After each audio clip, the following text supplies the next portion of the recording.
NetsBoy, so let's hear what he has to say. His name is NetsBoy, he thinks the world is all over when the Nets just can't play. What up, Net fans? NetsBoy here, bringing you the latest in your Brooklyn Nets news. All right, let's go. Let's dive right in. We got a bit to talk about in this NetsBoy episode.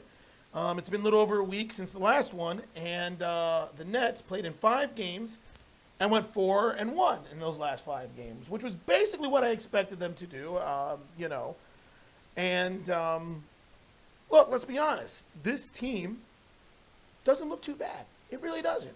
The big three are seeming like they're figuring out and finding their roles and their niches, and they're playing good basketball with each other, despite some skepticism by me and other people. But this team still can't play any defense, highlighted by the loss against the Wizards, which could go down in history, by the way, as one of the worst losses in the history of, Nets basketball, because holy crap. We'll touch upon the Wizards game in a second. But let's start with the positives. The positives of what I've seen from this team in the big three. And that is, like I just literally alluded to, they seem like they're figuring it out. It seemed like Kevin Durant, Kyrie Irving, and James Harden have kind of grasped a specific roles that they're going to play to help the team win. For example, Kyrie Irving. I touched upon in my last NetsBoy episode. I'm doubling down on it. He should be the primary scorer. He should be the guy getting up the most shots, making the most on the offensive end, because that's what Kyrie does. That's what he excels at.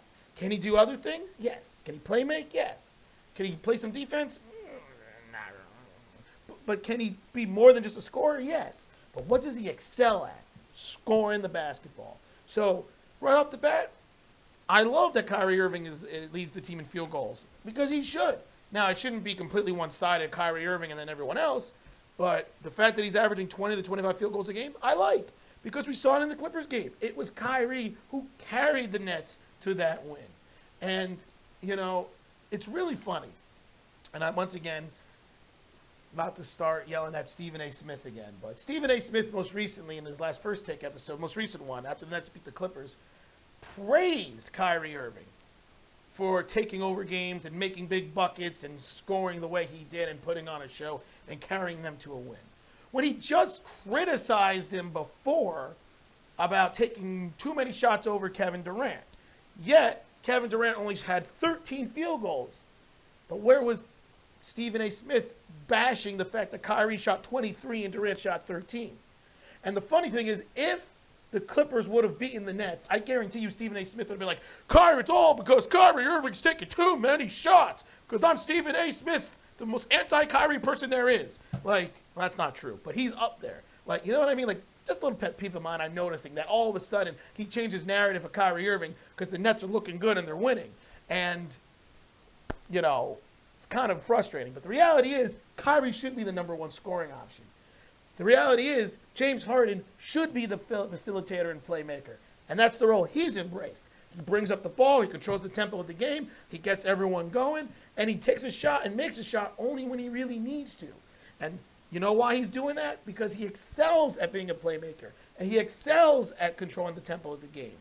And he excels at understanding where to put the ball for everyone else. This is what he does well. And then Kevin Durant literally does everything else.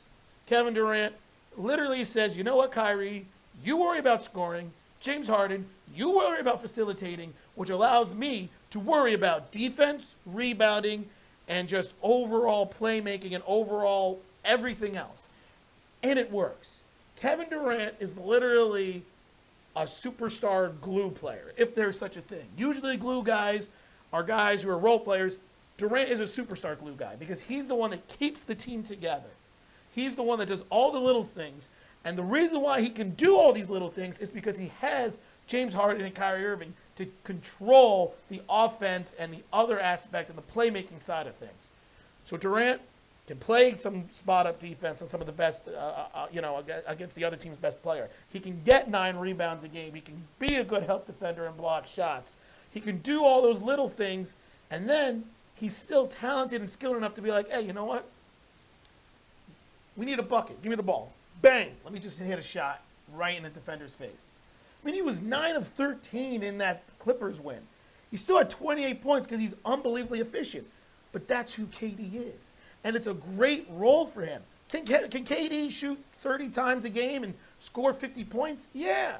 But you want to know something? If that's the case, then this Nets team's not going to win. Because that means Kyrie's becoming a useless player. Because outside of scoring, Kyrie's value is limited. And that means the ball's not in James Harden's hands. Which means that there's not going to be as much assists. And the rest of the team's not going to get involved. So at the end of the day, the roles that these three players have embraced seem like they're working. And it complements them much better than I think anyone, including myself, thought it would. So that's the biggest positive I'm taking away over these last couple of games, is that the big three are seeming to figure it out. They seem like they've embraced the roles of that they're going to make this team the most effective and efficient team to win games. And I'm pleased. And I'm not going to lie, I was very much so against the trade.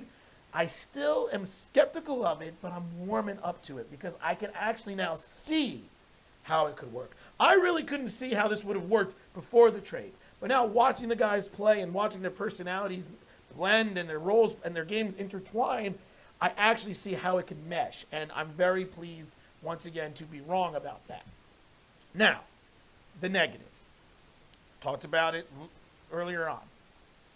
This team and its lack of defensive ability. It is comical to see a team score 146 points and lose a game. It is comical to see a team light up the score sheet and the stat sheet the way this team does and average over 120 points a game and still lose to some of the worst teams in the NBA. The only reason why that happens is when you don't play good defense. Let's be frank here. A Steve Nash coach team with a Mike D'Antoni assistant coach team is never going to be a great defensive team. It never will be. Steve Nash never played a lick of defense in his life, even when he won those back-to-back MVPs. And Mike D'Antoni doesn't even believe in defense. And, at the end of the day, you shouldn't be shocked. But this team still needs to frickin' stop someone. I mean, how often does this team fail at stopping anyone and getting to the basket? I mean, Westbrook and Beal just had their way with them in that Wizards game. You know, what is this team going to do when they play the better teams that have just as much offensive firepower on any given night? The Lakers, right? The Nuggets, the Celtics. I think the Celtics have probably one of the best offenses in the game when they're all going to be clicked with a healthy Kemba Walker and Jaylen Brown and Jason Tatum. Offensively, they can compete with the Nets because if the Nets can't stop anyone, they can win. So at some point, no matter how great your offense is, you need to get some stops to win some games. And look, Steve Nash loves this small ball lineup. And I understand it. I talked about it last episode. You know, there's a lot of different opinions of the small ball lineup. With Kevin Durant at the 5 or Jeff Green with the 5, they're interchangeable.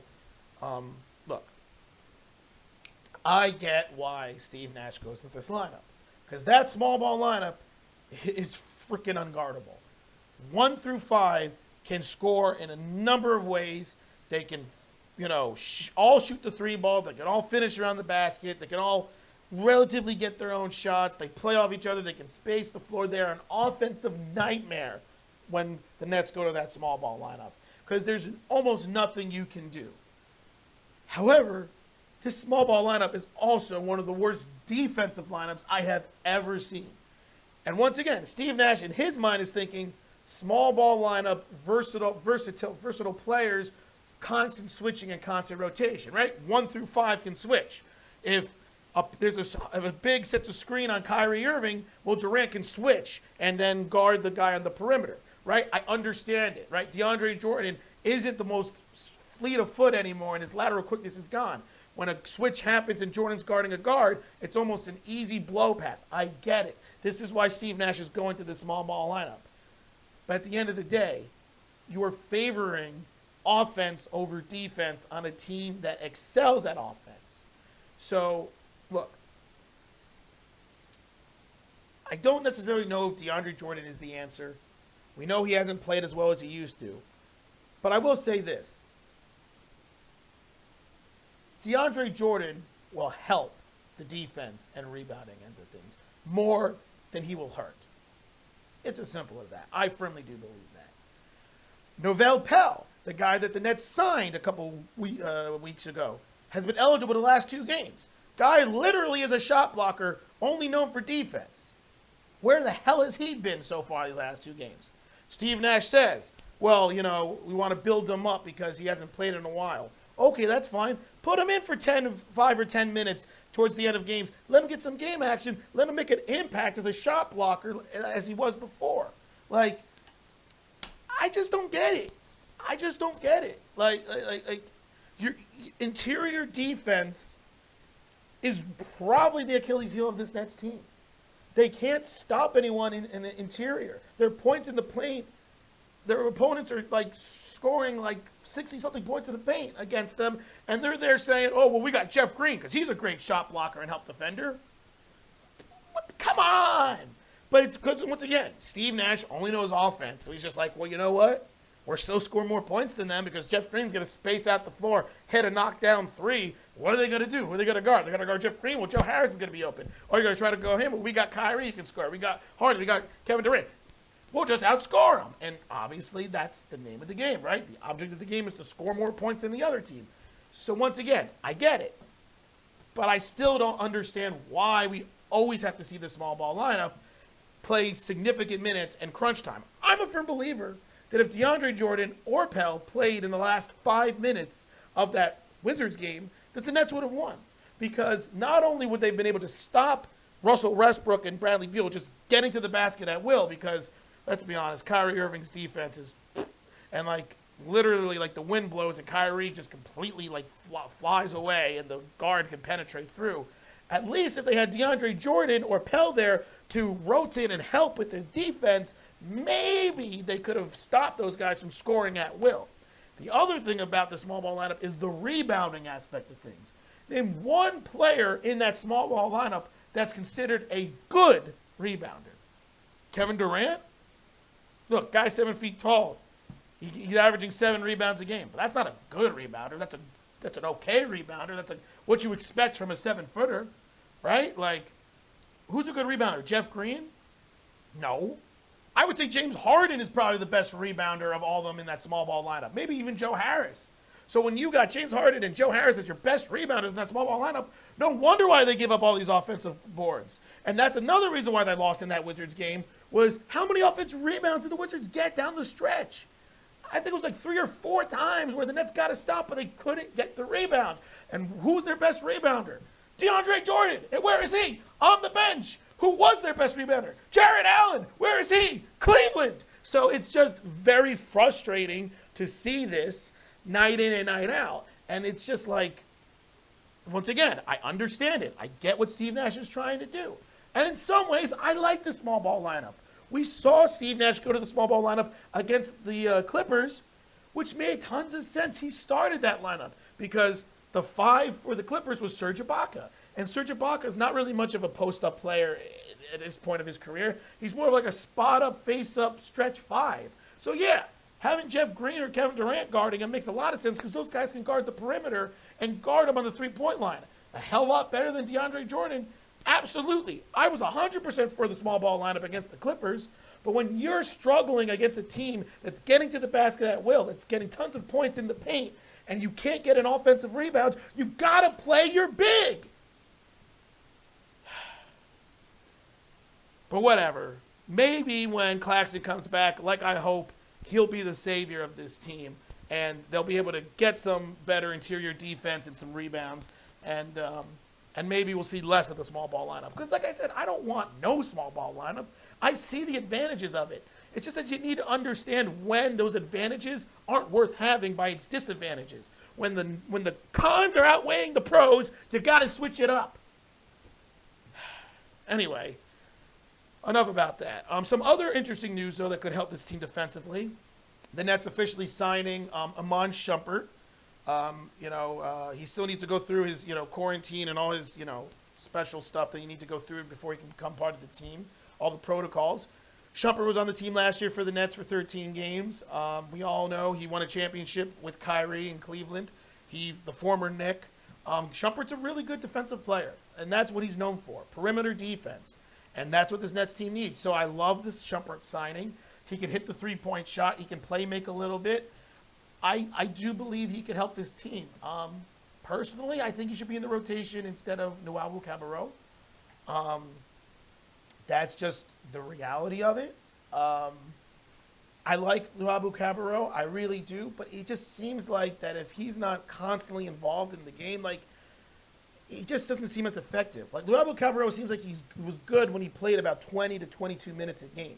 But now with the big three, he only plays about 8 to 12, and it just seems like he just doesn't get in the flow of the offense enough that he's making his shots. So I'd rather replace him with a better defender in Shamet. I mean, not Shamet. Shamet's the other one. I'm just like, really? Because he played instead of Reggie Perry in the Clippers game, which I understand why. And, Reggie Perry is another interesting one because he can rebound, but he can't play any defense. So, because he's a little undersized. But so they played Shamet instead of Perry, and I'm just like, all right, I guess so. But I'm getting really tired of Shamet.